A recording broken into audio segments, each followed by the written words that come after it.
To new mommies journey. कैसे हैं आप लोग? Hope you all are doing good. आज के इस वीडियो में मैं एक बहुत ही इम्पोर्टेंट टॉपिक लेकर के आई हूँ। ऐसी क्या क्या चीज़ें कर सकते हो जिससे आपकी नॉर्मल डिलीवरी के चांसेस बढ़ जाते हैं और आपकी नॉर्मल डिलीवरी पॉसिबल हो सकती है। जो भी चीज़ें मैंने अपने प्रेगनेंसी के टाइम में की थी जिससे मुझे नॉर्मल डिलीवरी हुआ था, वो सारी चीज़ें मैं आज आप लोग के साथ शेयर करूंगी। अगर गाइस आप लोग मेरे चैनल पे नए हो तो प्लीज़ मेरे चैनल को सब्सक्राइब कर लो, क्योंकि आपके सपोर्ट के बिना मेरा चैनल ग्रो नहीं कर सकता है, कुछ भी नहीं हो सकता है। और बेल आइकन ज़रूर हिट कर देना ताकि मैं कभी भी वीडियो डालूँ तो सबसे पहले आपको मिले। और अगर आप लोगों को मेरा वीडियो पसंद आता है तो प्लीज़ मेरे वीडियो को लाइक करो। तो बिना टाइम वेस्ट किए हुए चलिए स्टार्ट करते हैं आज का वीडियो। गाइस, सबसे पहली चीज़ जो आप लोग को अपने प्रेगनेंसी के टाइम में करनी है, अपने प्रेगनेंसी के जर्नी में करनी है, वो है वॉकिंग। वॉकिंग एक ऐसा चीज़ है जो मेरी डॉक्टर ने मुझे बोला था कि ये कोई इम्पोर्टेंट चीज़ नहीं है, तुम एक्सरसाइज करो, वो ज़्यादा इम्पोर्टेंट चीज़ है, वो ज़्यादा फ़ायदा करेगा, लेकिन वॉकिंग कुछ महत्व नहीं रखता है। वो मुझे डायरेक्टली उन्होंने मुझे ऐसे बोला था। लेकिन मैंने जो अपना वॉकिंग था वो उनके बोलने के बावजूद भी मैंने कंटिन्यू रखा था। मैं स्टेप ट्रैकर की हेल्प से 6000 स्टेप्स एटलीस्ट रोज़ दिन वॉक करती थी। मैंने स्टेप ट्रैकर प्ले स्टोर से डाउनलोड किया हुआ था, ऐप है, आप भी कर सकते हो। 6000 स्टेप्स तो मैं किसी भी हाल में कंप्लीट कर ही लेती थी, वो मेरा रूटीन में एडेड था। गाइस, मैं पहले से ही बहुत ज़्यादा मैं फिटनेस फ्रीक रही हूँ। शुरू से ही मैं बहुत ज़्यादा एक्सरसाइज वगैरह करती थी अपने मतलब जो मेरा लाइफ, जो प्रेगनेंसी का जो जर्नी था उसके पहले भी मैं अपने लाइफ में ये सारी चीज़ें इंक्लूड करती हूँ हमेशा से ही। अगर मेरा वेट थोड़ा सा भी गेन हो जाता था तो मुझे बहुत ज़्यादा टेंशन होने लगता था और मैं अपना एक्सरसाइज था वो बढ़ा देती थी। तो ये चीज़ें, ये हैबिट मेरे को शुरू से ही था, तो वो मैं अपने प्रेगनेंसी के टाइम में भी करती थी। और मुझे नहीं पता था, मैंने ये सोच के नहीं किया था कि मेरी नॉर्मल डिलीवरी अगर मैं ये सब करूँगी तो पॉसिबल हो जाएगी या हो जाएगी। लेकिन क्या कह सकते हो, भगवान ने मेरी सुन ली और जो चीज़ मैंने की थी वो सारी चीज़ रंग लाई और मेरी नॉर्मल डिलीवरी हो गई। गाइस, सी सेक्शन भी कोई प्रॉब्लम नहीं है, बट नॉर्मल डिलीवरी जब हो जाती है तो आपको कोई भी तरीके का टेंशन नहीं होता है। आपका स्टिच में प्रॉब्लम नहीं हो सकता है। आपको 6 महीना 8 महीना बोल देते हैं डॉक्टर की, मतलब ज़्यादा मतलब ध्यान देना पड़ता है बहुत ज़्यादा जब आपका सी सेक्शन होता है तो। और सभी लोग यही चाहते हैं कि नॉर्मल डिलीवरी हो जाए ताकि आपके बॉडी पे कुछ ज़्यादा इफेक्ट ना आए, है ना। तो सब लोग यही चाहते हैं, मैं भी इसीलिए चाहती थी। और ये मैं कोई बोल नहीं रही हूँ कि हाँ अगर आपका सी सेक्शन हो जाता है तो आपकी ज़िंदगी खराब हो जाएगी, मतलब चीज़ें थोड़ी हार्ड हो जाती है। और सी सेक्शन अगर आपका होता है तो मतलब थोड़ा डिफिकल्ट होता है, और नॉर्मल डिलीवरी अगर होती है तो खाली चुटकी बजाओ और सारा काम हो जाता है। मुझे मतलब अपने आप को जब मैं ये सारी चीज़ें सोचती हूँ कि मैंने कर लिया तो मुझे बहुत खुशी होती है गाइस। और अगर आप ऐसा कर लोगे ना तो तभी ये एक्सपीरियंस समझ पाओगे। तो इसीलिए मैंने ये वीडियो बनाना इम्पोर्टेंट समझा, क्योंकि मैं वही टॉपिक पे वीडियो बनाती हूँ जो चीज़ मुझे फील हुआ था कि अगर इस टॉपिक पे कोई वीडियो पहले से बना होता या कोई उस तरीके से अच्छे से समझा पाता तो मेरे लिए चीज़ें आसान हो जाती। तो मैं वही टॉपिक पे वीडियो बनाती हूँ गाइस, ताकि आप लोग देखो और सीखो कि अगर ये चीज़ आप कर लेते हो तो आपकी जर्नी इजी हो जाएगी। मैंने बहुत यूट्यूब पे बहुत ज़्यादा मैं एक्टिव रहती थी उस टाइम पे, क्योंकि आपके पास करने को ज़्यादा कुछ होता नहीं है। तो आप बुक पढ़ सकते हो, मोबाइल यूज़ कर सकते हो, टीवी देख सकते हो, ये सारी चीज़ें आप कर सकते हो अगर आप होम मेकर हो तो मैंने जॉब तो छोड़ा हुआ है, मैं अभी जॉब नहीं कर रही थी उस टाइम पे। तो मैं यही सारी चीज़ें करती थी, यूट्यूब में देखती थी वीडियो कि मैं क्या क्या ऐसी चीज़ें कर सकती हूँ जिससे मेरी नॉर्मल डिलीवरी हो सकती है या मतलब प्रेगनेंसी की जर्नी इजी हो सकती है। तो मतलब उस तरीके से बहुत लोग नहीं बताता है जिस तरीके से मुझे चाहिए था। तो मैं वही उसी तरीके से वीडियो बना रही हूँ कि जिस तरीके से मैं सोच रही थी कि मुझे ऐसा चाहिए था। क्या पता अगर आप एग्री करते हो या आप रिलेट करते हो मेरे साथ तो आपके लिए ये वीडियो बहुत बेनिफिशियल हो जाएगा। तो मैं ज़्यादा बकवास कर रही हूँ, मुझे पता है, बहुत ज़्यादा लेक्चर हो गया। तो वॉकिंग जो है वो सबसे इम्पॉर्टेंट चीज़ है प्रेगनेंसी में, मुझे ऐसा लगता है। मैं ऐसा एक भी दिन नहीं होता था जब मैं वॉकिंग नहीं करती थी, तो आप लोग भी ज़रूर करना।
होने लग जाती है, उस टाइम पे आप थोड़ा कम काम करना, क्योंकि आप थक जाओगे ज़्यादा काम करोगे तो उस टाइम पे आपको बहुत ज़्यादा एग्जर्शन फील होने लगता है। थोड़ा सा भी आप काम करोगे तो मेंटेन करो। वो तो आपको उतना समझना पड़ेगा कि जैसे आप इतना बड़ा पेट लेके उतना सारा कपड़ा तो आप नहीं धो पाओगे। तो इसीलिए शुरू से ही अगर आप ये सारी चीज़ों के ऊपर ध्यान दोगे ना, तो नॉर्मल डिलीवरी 100% होगी। कोई कर ही नहीं सकता है कि आपका सी सेक्शन होगा, नहीं। आप अगर शुरू से ही ये सारी चीज़ों के ऊपर ध्यान दोगे तो आपका डेफिनेटली नॉर्मल डिलीवरी हो जाएगी। तो कपड़ा धुलना, घर का छोटा मोटा काम ज़रूर करना, सीढ़ियों पे चढ़ना धीरे धीरे, कोई भी काम टुक टाक करके करना, मतलब आराम से करना, धीरे धीरे करना। ये नहीं कि सडनली कुछ कर लिए, सडनली 5 केजी 10 केजी का बाल्टी उठा लिए भरा हुआ, नहीं, ये सब मत करना। लेकिन आप धीरे से कर सकते हो, आराम से कर सकते हो। गाइस, ऐसा कोई बीमारी नहीं है वो। आप उस चीज़ को जितना लाइटली लोगे ना, उतना आप खुश रहोगे। तो अपने ऊपर बर्डन मत लो कि अरे मैं प्रेग्नेंट हूँ, मैं ये हूँ, मैं नहीं, वैसे मत सोचो। आप सोचो कि आप बहुत अच्छा उस टाइम पे जर्नी मतलब में हो और आपको वो इंजॉय करना है, टेंशन नहीं लेना है। इसलिए जो काम आप पहले करते थे वो आप करते रहो, थोड़ा कम करो लेकिन करते रहो। फर्स्ट ट्राइमेस्टर में कम करना, अपने आप को थकाना मत। फर्स्ट ट्राइमेस्टर में बहुत आराम करने की ज़रूरत होती है, ये डॉक्टर सभी बोलते हैं। ब्रीदिंग एक्सरसाइज है वो आप ज़रूर करना। मॉर्निंग में सबसे पहले उठने के बाद 10 मिनट ही अपने लिए टाइम निकाल के उस टाइम आप ब्रीदिंग एक्सरसाइज ज़रूर करना। मैं रोज़ करती थी ब्रीदिंग एक्सरसाइज। बैठ नहीं पा रहे हो कोई बात नहीं, सोफा पे ही बैठे हुए, ऐसे ही बैठे हुए हैं, इसी तरीके से आराम से अनुलोम विलोम कर लो 5 मिनट, कोई प्रॉब्लम नहीं है। थोड़ा सा माइंड को रेस्ट दो। अगर आपके घर में सपोर्टर है कोई, आपका हेल्प करने के लिए कोई है, तो आराम से आप अपने योगा करो, जो सूक्ष्म योगा होता है, डॉक्टर से पूछ लो। अगर आपको बोलती है कि आप योगा कर सकते हो तो आप सूक्ष्म योगा ज़रूर करना। जो भी एक्सरसाइज स्क्वाट्स वगैरह बताती है, अगर आप सेकंड ट्राइमेस्टर से ही करना स्टार्ट कर देते हो तो चीज़ें आपके लिए और आसान हो जाएगी और आप अच्छे से नॉर्मल डिलीवरी के लिए पुश कर पाओगे। और मैं ब्रीदिंग एक्सरसाइज इसलिए करने के लिए आप लोग को कह रही हूँ क्योंकि जब आपकी डिलीवरी हो रही होती है उस टाइम पे सांस बहुत टूटता है, बहुत ज़्यादा आपको मतलब सांस नहीं आएगा।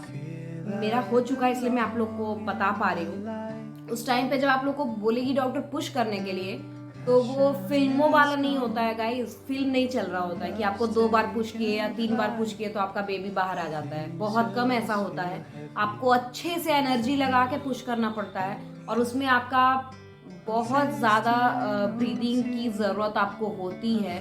और अगर आप पहले ही थक जाओगे, क्योंकि जब आपका पुश कर रहे हो मतलब आपका लास्ट टाइम है कि आप बेबी बाहर आने का, तो उस टाइम पे आप पहले ही इतना पेन झेल चुके होते हो कि आपको नहीं उस टाइम पे और कुछ शक्ति बचता है कि आप कर पाओ।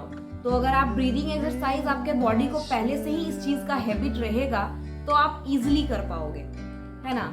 तो ब्रीदिंग एक्सरसाइज भी बहुत ज़रूरी है। उसके बाद जो भी एक्सरसाइज आपकी डॉक्टर आपको सजेस्ट करती है, बटरफ्लाई, स्क्वाट्स, आप फिर योगा तो मैंने बताया ही, और बहुत सारे ऐसे एक्सरसाइज हैं, वॉल पुशअप्स भी कर सकते हो। ये सारी जितनी भी एक्सरसाइजेज हैं वो सब आप सब एकदम कंटिन्यूअसली करो।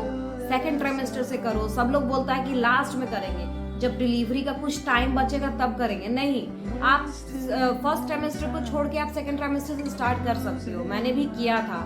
मैं फर्स्ट ट्राइमेस्टर में घूमती थी, आराम से घूमती थी, 1.5 घंटे तक घूमती थी, कोई प्रॉब्लम नहीं होता था। मैं बहुत चीज़ों को लाइटली लेती थी और मेरे लाइटली लेने से थोड़ा सा कहते हैं ना टेंशन कम होता है अगर आप लाइटली लेते हो चीज़ों को। तो कोई चीज़ आपका घर का जो प्रॉब्लम होता है वो तो टेंशन बिल्ड कर देती है, लेकिन अगर आप ये सारी चीज़ों को खुशी से लोगे तो आपको टेंशन नहीं होगा, बीपी नहीं बढ़ेगा। क्योंकि जनरली जो प्रेगनेंसी का जो टाइम होता है उसमें लोगों का बीपी बढ़ जाता है, जैसे मेरा भी बढ़ गया था बहुत ज़्यादा। वो घरेलू टेंशन से भी होता है गाइस, तो उसका कोई वो नहीं है। आप लोग अगर मदर हो, वाइफ हो, तो समझ सकते हो कि मैं किस बारे में बात कर रही हूँ, कि क्या टेंशन होता है लड़कियों को। वही टेंशन मुझे भी था। तो ये सारी चीज़ें आप कर सकते हो। और पानी बहुत ज़्यादा मात्रा में पीना। पानी आपके बॉडी को भी हाइड्रेट रखता है, आपको हाइड्रेटेड रखेगा। और पानी पीने से भी आपका जो बेबी का जो वाटर बैग जो पानी रहता है उसका वो मेंटेन रहता है, वो बहुत लोगों का होता है ना कि कम जाता है पानी, डॉक्टर जब आपका अल्ट्रासाउंड करेगी तो बोलेगी कि उसमें वाटर कम है, तो आप लोगों को उसके लिए भी फिर इंजेक्शन लो, ये करो वो करो, फलाना ढिमका, ये सब करने की ज़रूरत नहीं है। आप अगर पानी पी के अच्छा रह सकते हो तो पियो अच्छे से पानी। और उससे में भी मुझे ऐसा लगता है कि नॉर्मल डिलीवरी के चांसेस बढ़ जाते हैं, क्योंकि मैं तो इतना ज़्यादा पानी पीती थी कि मैं क्या ही बताऊँ, मेरा वेट भी बहुत बढ़ गया था। ये भी कारण हो सकता है कि मैं पानी ज़्यादा पीती थी। और ये सारी चीज़ें कर सकते हो। और लास्ट का जो मंथ है, 7th 8th 9th जो मंथ है, उसमें आप सुबह उठ के आधा घंटा एक्सरसाइज ज़रूर से ज़रूर करना, ये बहुत इम्पॉर्टेंट है। आप नहीं किए सेकेंड ट्राइमेस्टर तक कोई बात नहीं, आप थर्ड ट्राइमेस्टर में करो, एकदम कंटिन्यूअसली करो। आपका रूटीन बना लो कि हमको रोज़ दिन करना है, और करोगे तो ज़रूर आपको इसका रिजल्ट मिलेगा, आपकी नॉर्मल डिलीवरी पॉसिबल हो जाएगी। और उसके बाद जो चीज़ है वो ये है कि आप जब भी खाना खाते हो, आपका प्रेगनेंसी का जो जर्नी है उसमें जो खाना आप खाते हो वो बहुत लाइट लो। कोई भी मील, आप ब्रेकफास्ट ले रहे हो, आप लंच ले रहे हो या डिनर ले रहे हो, कोई भी चीज़ आप ले रहे हो, थोड़ा थोड़ा अमाउंट में लो, क्योंकि प्रेग्नेंट जो लेडीज़ होती है उनको भूख बहुत जल्दी जल्दी लगता है, और बहुत मतलब कम कम टाइम पे, जैसे 2 घंटे में आपको भूख लग जाती है। इनफैक्ट अगर नहीं लगती है तो भी आपको 2 घंटे में कुछ ना कुछ खा लेना होता है ना। ये मेरी डॉक्टर ने मुझे बताया था, तो मैं आप लोग को बता रही हूँ। और मुझे डॉक्टर क्या बताएगी, मुझे तो खुद ही भूख लग जाता था। जैसे 2 घंटा हुआ, मुझे लगता कुछ खाना है, कुछ खाना है, दिमाग में चलने लगता था चीज़ें, और नहीं मिलता तो लगता था कि मेरी जान निकल रही है। तो इस तरीके से मुझे फील होने लगता था। तो आपको 2 घंटे में कुछ ना कुछ खा लेना है, और बहुत लाइट मात्रा में खाना है। मैं इसलिए ये बता रही हूँ क्योंकि जब आप हेवी खा लोगे, एक तो आपके बच्चा का वेट नहीं बढ़ेगा जल्दी, और क्योंकि खाने से वो दब जाता है ना, इसलिए डॉक्टर भी बोलते हैं कि लाइट फूड या लाइट मील लो। तो आप लाइट अगर मील लोगे तो आप थोड़े से एक्टिव रहोगे। अगर आप हेवी मील ले लोगे तो आप लेजी सा फील करोगे, आपको लगेगा कि हम सो जाएं, और सोओगे तो फिर आपका वेट इंक्रीज हो जाएगा। तो ये सारी चीज़ें मत करो जिससे आपको थकान महसूस हो, लेजी सा फील हो, मतलब सुस्त सा हो जाओ आप। नहीं, ये सारी चीज़ें मत करना। इसीलिए कह रही हूँ कि कोई भी आप मील लो, बिल्कुल लाइट लो। 4 रोटी खाते हो, 2 रोटी खाओ, 3 रोटी खाओ, 1 रोटी खाओ, इस तरह से खाओ, 2 बार खा लो, है ना। तो थोड़ा थोड़ा चीज़ करके हम खाएंगे, और थोड़ा थोड़ा ही हम खाना खाएंगे, ताकि आराम से कुंभकर्ण की तरह सोए नहीं। मैं हमेशा ही छोटा छोटा मील लेती थी, क्योंकि आपका जो पेट था ना, थोड़ा सर में भर जाएगा, लगेगा कि अब नहीं खाना है। तो इसीलिए मैं बता रही हूँ ये सारी चीज़ें।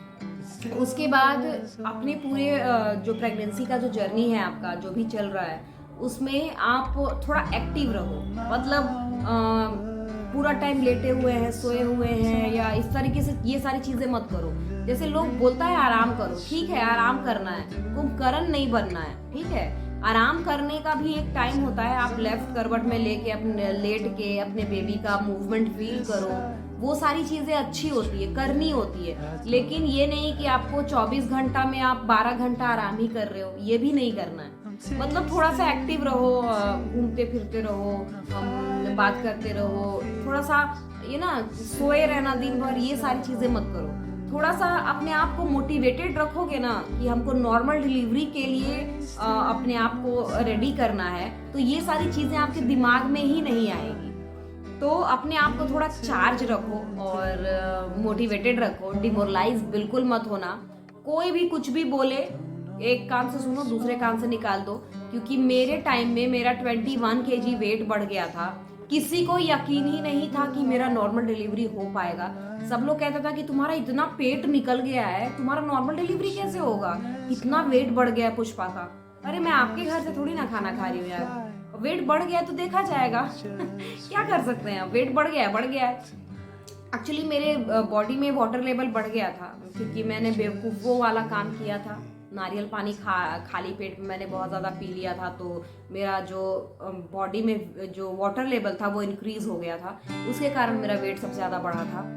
तो लोगों को लगता था कि मैं कितनी ज़्यादा मोटी हो गई हूँ। मुझे बहुत टेंशन होता था उस टाइम पे, क्योंकि उस टाइम पे मूड स्विंग करना, और छोटा सा भी चीज़ होता है उसको आपको टेंशन हो जाएगा। अभी तो मैं इतना फ्रीली बोल रही हूँ, उस टाइम पे नहीं बोल पाती थी। तो मैं पहले ही आप लोग को चीज़ें बता रही हूँ कि जो भी लोग बोलता है एकदम सुनो, दूसरे कान से निकाल दो। जो आपको करना है आप वही करो, अगर आपको घूमना है तो घूमना है, अगर आपको कम खाना खाना है तो आपको कम खाना खाना है। मैं ये नहीं बोल रही हूँ कि भूख हड़ताल कर देना, लेकिन कोई भी मील लो तो लाइट लो, ज्यादा से ज्यादा पानी पियो, एक्सरसाइज करो, एक्टिव रहो, घर के टुकबुक टुकबुक काम करो, कोई प्रॉब्लम नहीं है। अगर आपकी डॉक्टर आपको सजेस्ट करती है कि आप एक्सरसाइज कर सकते हो तो एक्सरसाइज करो। स्ट्रेचिंग के एक्सरसाइज जरूर करना, ताकि आपका जो नॉर्मल डिलीवरी के टाइम में जो आप पुश करते हो तो उस टाइम पे आपको वो सारी चीजें हेल्प करे। इसीलिए योगा कराया जाता है गाइस, ताकि आपका जो बॉडी है वो मतलब फिट रहे और स्ट्रेच रहे, ताकि क्योंकि उस टाइम पे पता ही है आपको कि क्या क्या पोजीशन बोलती है डॉक्टर करने के लिए, तो वो सारी चीज़ों में आपको हेल्प मिलेगा। और यही सारी चीज़ें मैं भी करती थी अपने लाइफ में इंक्लूड। और जितना ज़्यादा हो सके उतना आप खुश रहो, वो बहुत अच्छा है। वो आपके को अंदर से मोटिवेट करता है, अलग का ही मोटिवेशन आपको अलग ही तरीके का मिलेगा। तो यही सारी चीज़ें आपको करनी है गाइस। मैं कुछ डॉक्टर नहीं हूँ कि मैं आप लोग को इस तरह से भाषण झाड़ रही हूँ, बस अपना अनुभव बता रही हूँ आप लोग के साथ, जो जो चीज़ें मैंने की थी और वही चीज़ मैं आप लोग के साथ शेयर कर रही हूँ। अगर मेरे इस सब चीज़ों को बताने से आप लोग के ऊपर, आप लोग को किसी को भी हेल्प होता है, थोड़ा सा भी हेल्प होता है, तो मुझे बहुत खुशी होगी। और वीडियो कैसा लगा कमेंट करके ज़रूर बताना, और मेरे चैनल को सब्सक्राइब कर लेना भूलना मत। तब तक के लिए टेक केयर, बाय बाय।